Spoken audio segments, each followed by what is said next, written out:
Welcome to an exciting episode. Different location. We're over here at my buddy David's house. And David, why are we here? I've been chasing this bottle for quite a while, and I finally got my hands on one. So the Baker's 13 is the main reason why. Yeah. So when you scored that, obviously you have the Russell's 13 also. Yep. And I thought, man, what do I have that's 13 years? Well, I too have a different Russell's 13. This is batch 4. Yep.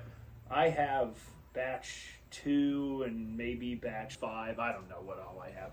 I have a couple. Yeah. But I didn't want to throw in multiple Russell 13s. I wanted something different. And I thought, I also have a 13-year that I have not opened. All of these, by the way, are fresh cracks. Yep. Just opened, 5 minutes ago. Yep. This is actually the Horse Soldier 13. Was a store pick that my buddy did here in Salina, Brooks Liquors. And it's coming in at 99.8 proof. The Baker's is 107. And the Russell's is 114.8. So the Horse Soldier's a little bit lighter. Yeah. Obviously, we got Wild Turkey, Jim Beam, and we've got who knows where.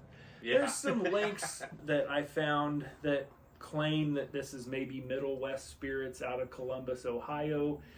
Man, I think this bottle was purchased in 2021-ish. Middle West became a distillery in 2008-ish. So it's like early. If that is true, it is like the 13 years on the nose of what Middle West would be able to produce. I don't know. Like everything that's unknown source, there's links to Barton.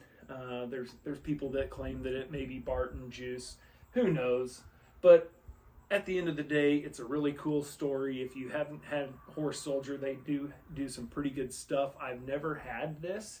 My buddy who owns Brooks Liquors got this personalized for me by Mark Nooch, one of the founders of Horse Soldier. I was waiting for the right time to open that, and I don't know whatever the right time was tonight. Now is good. Yeah.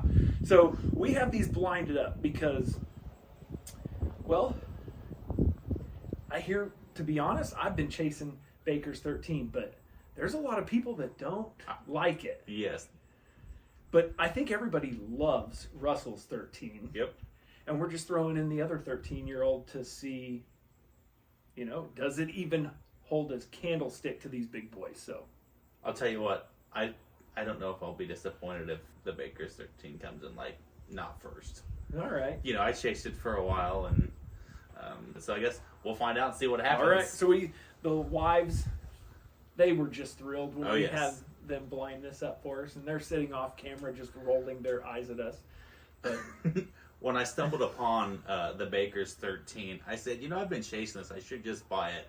And my wife was beside me. She said, just buy it. So I did, in case she changed her mind. Hey, David, how much did you spend on that prior to just outright buying it, trying to win it? I bought 2 of them. But, the chase is also part of it. Yeah. It's fun. The chase is part of the fun. All right, we got these blinded up. We're both drinking A on the left, B in the middle, C on the right. We've got a little water for palate cleansers here. We want to give you guys the most honest review of these, and we'll see what happens. Let's do it.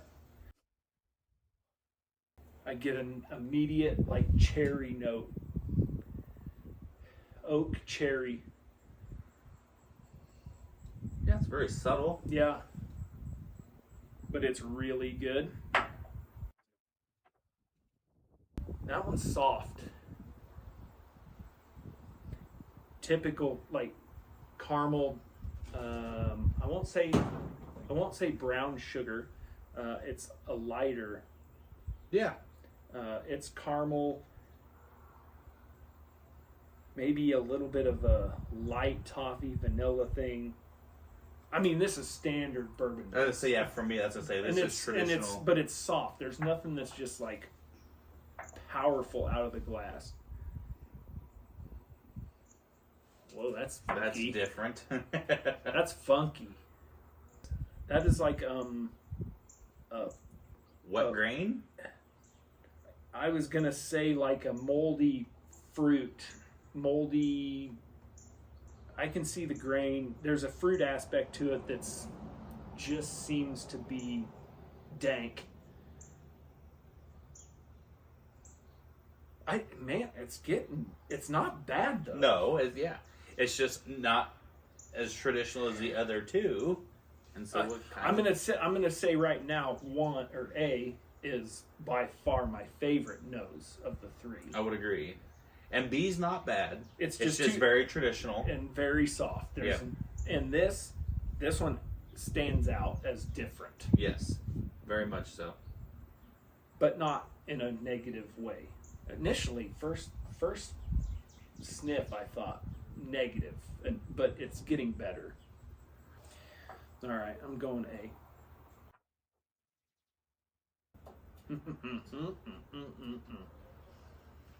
That's good. That's everything I want in a whiskey. There's some heat. not too much. There's a little bit of a baking spice. I get a really subtle fruit. That cherry oakiness is, the cherry is more subtle. Yep. The oak comes through. And the flavors last, the burning does not. Yes. Yeah, that's really good. The flavors just staying Yeah. in my mouth. That's fantastic. What? We're adults here. Yeah. Now, we did have a little bit of a palate warmer. We bottle killed Knob Creek store pick. Yeah. 120 proof palate warmer. Yeah. So, but that was my first drink of the day. I worked today. I did not work, but that was my first drink of the day. So we're pretty fresh. Yeah. We're not even smoking cigars yet. We wanted we wanted the full-on experience. All right. That one's good. Like, really good. Man, that is just... I've said it before on some other videos with Jay and Jimmy. If light brown, if had a flavor or a smell to it, this would be light brown. Tan, if you will. Light brown? This is tan? Yeah, if tan had a smell, this would be it.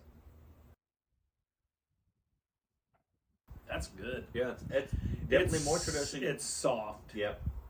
There's nothing that stands out about that. No, but where I don't want to agree with you is just the nose on this one. I've had some bakers, the nose on C. Oh, on C. Yeah, we haven't tasted it yet, but I actually think the nose on C is going, just because I don't put it as traditional as the Russells or the Bakers, that it's going to be. So you're kind of leaning towards C as the horse soldier, just because it's completely different. Yes. All right. Let's go to the palate on C. It's getting. I mean, that still has that grain funk to it, but it's not in a negative way. And for me, they can get negative. This note in here can get negative for me really quick. And I'm almost wondering if it's because it's 13 years old. Right. That it has at least got some maturity to it, that it's not offensively young grain funk. I think the palate it's very light, but I actually think the palate is much better than the nose. I would have no issues with sitting down and drinking some of this. Oh, I'm kind of with you now. It's a darker caramel, like toffee note. Yeah. It has a little bit of, I would say that wet fruit, wet grain, to me, does go on to the palate. I get it in the flavor profile as well. Obviously, much more on the nose than on the palate, but there's nothing wrong with that. That is, I hate to say it, but that is smooth. Yeah, there's nothing wrong with that. I have my favorite.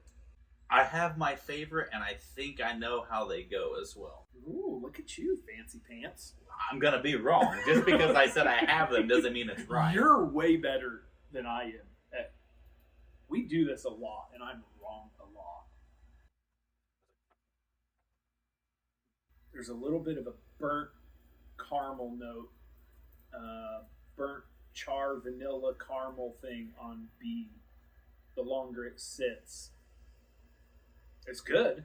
Like it's a overdone dessert.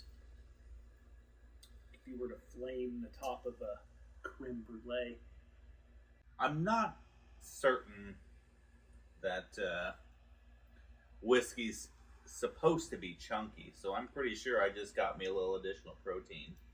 Maybe got me a fly in this one, but hey, straight on down the pipe she went. Well, luckily, hopefully, this is my fault. I grilled steaks. It's 100 proof. Yeah, it's fine. Worst case scenario, it's 100 proof. It'll kill it. Yeah, it's fine.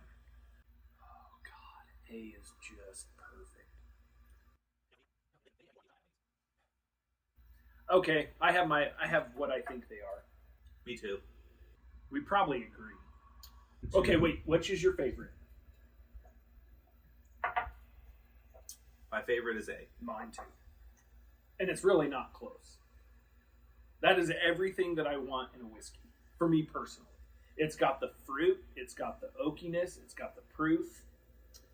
So, I'm not going to say it's miles apart for me between A and B. So, B is my second. So, in fact, for me, it goes A, B, C. It's exactly how it goes for me.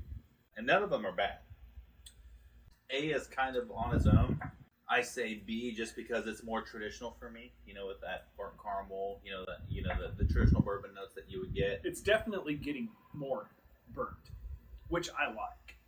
And then C is smooth. Yeah, smooth. Like if I said, you it's not bad. There's nothing wrong with it. If you're wanting a crushable bottle, if you're wanting to just sit out here and see how much you can drink in an evening just for fun, C's the one to do it with. For sure. Now, these two are mine, so I know what I paid for them. Okay. And they're, for me, not what I would consider to be crushable bottles because of price point. It's the only reason why I wouldn't crush them. I think retail on the Russell's 13... $175? Has it gone up to that high? It used to be 70. I bought several at 70. And then they went up to 150. Are they up to 175? So I got mine, and I'll call it out in the wild. Okay. So legitimately out in the wild off a shelf for 175. I haven't bought every one of them they had at that price. Well, that was the only one. So okay. And then I think retail on these is up to 150. And I'm not far off from that. 160. 160 is what I got in minus the other. This is the 2023. Yep. Which I think is the most recent. I don't think the 24 is out yet. That's the batch 4 from 2023. Yep. This, I'm pretty sure, was 2021. And it cost, I think it was $120. Yeah. So we're at, yeah, we're north of a bill for all of them. Yeah. Which is not cheap by any stretch of the imagination. No, and I'm not mad at any of them.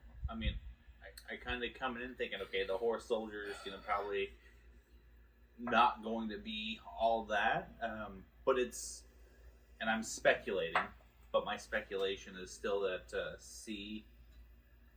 So, my favorite, I go A, B, C is how I rank them in order for me. That's how I'm going to go too. And then actually I'm going to go A, B, C here.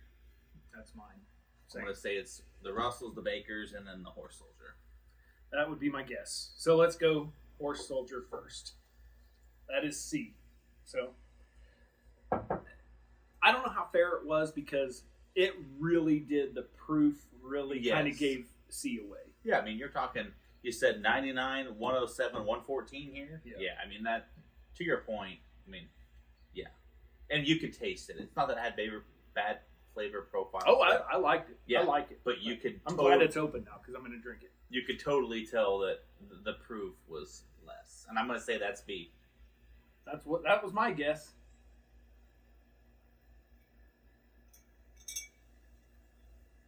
Wow. We were wrong. That is A.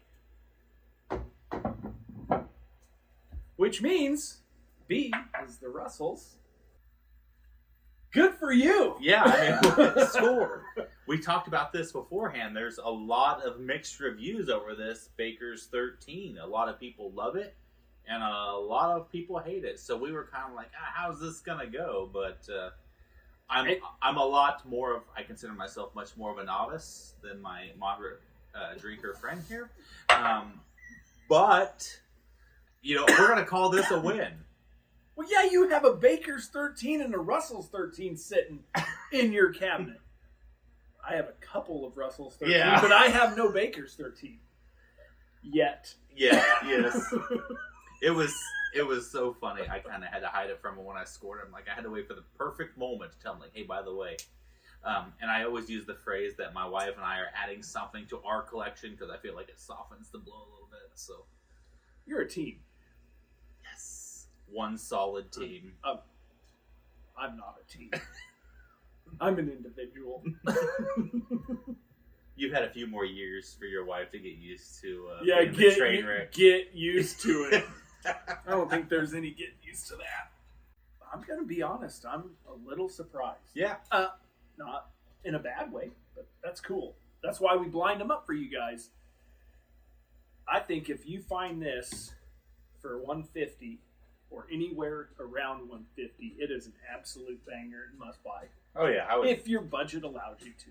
Yeah, and if not, and you choose not to feed the kids, it's fine. Yeah. Spend your money on bourbon. Listen, any mature adult would. Yep, that's right. Hey, thanks for tuning in. We're gonna keep drinking. You never know. We might end up making another video or something. Oh yeah. I don't know what we'll find.